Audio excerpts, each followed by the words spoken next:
Second video mag-aawas sa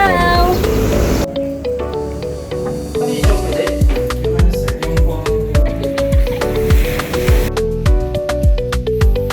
Hey guys, mga ka-team yung napadulog na meron sa dorm namin sa BPS Hostel. So bumili kami ng cabbage tsaka loaf bread para bukas. And then And then tapos na yung duty namin for today's ngayong araw. It is our day 7. Tama tayo, no? So kasama yung partner ko.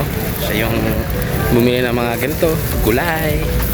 So masarap dito, maganda, maliwalas. At lakad-lakad lang kami. Dito sa Dimsu Inlukmin Campus, meron silang cooperative, parang mini store or mini convenience store, ganon. Kasi malaki talaga siya. Kaya kabili kami ng cabbage, ng bread, ganon.